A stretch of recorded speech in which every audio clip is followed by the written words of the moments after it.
வாழ்க வளமுடன். குரு வாழ்க, குருவே துணை. அனைவருக்கும் வணக்கம்.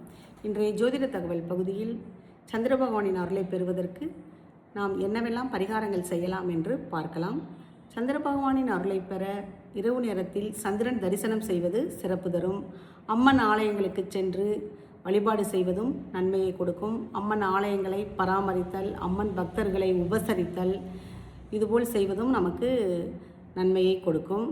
பௌர்ணமியில் விரதம் இருப்பது மிக மிக சிறப்பு தரும். திருப்பதி சென்று பெருமாளை வழிபடுவதும் நமக்கு நல்லதொரு நன்மையை ஏற்படுத்தி கொடுக்கும். சந்திர பகவானின் அருள் நமக்கு கிடைக்கும்.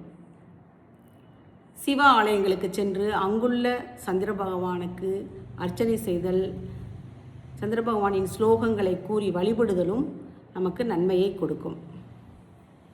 மேலும் நீர்மோர் தானம் செய்யலாம், அன்னதானம் செய்யலாம், அரிசி நெல் தானம் செய்யலாம், ஈயப்பாத்திரம், வஸ்திரம், பால், பசு, உப்பு இதுபோல் தானம் செய்வதும் சந்திர பகவானின் அருளை நமக்கு பெற்றுத்தரும். நம் தாயை நல்ல முறையில் கவனித்து கொள்ளும் பொழுதும் சந்திர பகவானின் அருள் நமக்கு கிடைக்கும். முத்து அணிந்து கொள்ளலாம். இந்த பதிவு உங்களுக்கு பிடித்திருக்கும் என்று நம்புகின்றேன். இதுபோல் பயனுள்ள தகவல்களை தொடர்ந்து பெற இந்த சேனலை சப்ஸ்கிரைப் செய்து கொள்ளுங்கள். மேலும் ஜாதகம் பார்க்கவும் எழுதவும் ஸ்கிரீனில் தெரியும் நம்பருக்கு தொடர்பு கொள்ளலாம். நன்றி, வணக்கம், வாழ்க வளமுடன்.